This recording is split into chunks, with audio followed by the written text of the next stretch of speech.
Well, with Coach Guy Molloy, mate, you've had a couple of days to get over that fourth quarter in Hawke's Bay. Talk me through that and what you saw from your group out there to get a really important win on the road. I thought the team responded really well we're pretty disappointed with the game against the Rams on the Friday night. But then the first half against the Hawks, they're a tough team. And I thought we were working quite hard but weren't getting many rewards for it. And then the start to the third quarter was again pretty ordinary in terms of achievement, but it wasn't though we were playing that badly. And so the game was looking like it was slipping away because it got out to, I think, 19 points or something. And then, Grant started to exert his influence on the game, and then young Ben Hall hit a couple of shots. And so, we steadied from that point. And then, I suppose it's good to always have the threat of what Jeremy can do in your pocket, but that fourth quarter was one of the more special things I've seen in basketball for a long time. Yeah, so tell me, where that came from. Obviously, it's the ability that someone like JK's got, but man, that was something else. Well, they defended him quite well in the first half, and I think that I was concerned that that's a challenge to him when he is defended well. So I was concerned that he needed to move the ball a little bit more and not so much worry about the scoring part of it, which he was trying to do, and we were getting some good rewards from. And then you could tell as the fatigue started to come into their defence by the end of the third and the fourth quarter.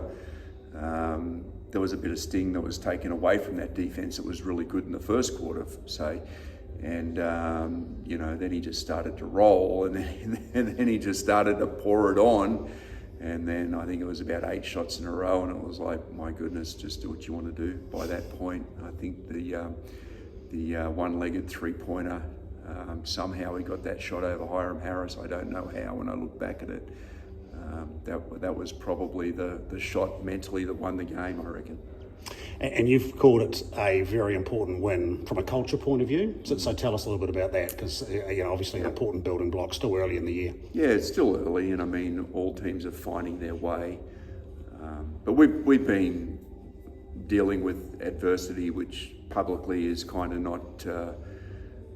It's an internal struggle that all teams will have. There are issues that get to us a little bit, and I think that was exposed a little bit with the Rams game, that we just were a little bit too passive to start the game, and I thought we copped some calls that went against us that didn't help, and they were on the free throw line, and we got into a hole early, and then we just never responded assertively enough to get back into that game. And even though we reduced it back to 10 a couple of times, then I thought our discipline and our execution fell away.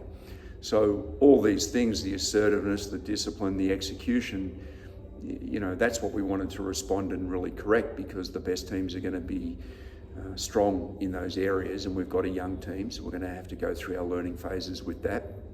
And then when we got to the Hawke's Bay game, and we did play another experienced and well-connected team, the same things were bubbling through. And then at some point, and I think we had a timeout in the third quarter where the players were very strong on, well, that's enough rubbish. We've just got to really man up here, and we've got to trust in what we do and start to play. And I thought that timeout was player-led, player-driven, and it was an important one. And I just sort of felt like the group came together around that. So perhaps in some respects the momentum turned a little bit before it showed up on the floor. And then fortunately we were able to bring it home. And then, obviously Jeremy's performance just capped that all off. So culturally it was important, because we got in some big holes over the weekend, and then they sort of learned to fight their way out of one and come up with the goods, so might serve us well. No easy weeks though, right? And obviously Wellington, particularly with changes they've made over the course of the last week or so, are a real challenge for Sunday. So tell us a little bit about that. Preparation obviously starts today. Yeah, well, look, it sounds cliche because I've said it about every team, and so no different for this game coming up, but it is a lot more about ourselves, and it's still early in the year. We're doing some things in terms of how I want us to play. There's great progress, and there's exhibitions or exhibits or examples of that on display, and it looks pretty good at times how we play. And we're after more of that at a better rate for longer. And that's why it's all about us. And so each team will put different challenges there, but it can't take the focus off how we want to execute what our systems and rules are about. So we've got to keep it very simple and just value the execution part of it. And then I tend to think that the results will tend to follow that or go your way, but also the quality of the league and the players in it, sometimes it means that they won't. But so long as we continue to grow week on week, I think we're going to be a really strong team to deal with by the end of the season. Good stuff, mate. Have a good week. Thanks, mate.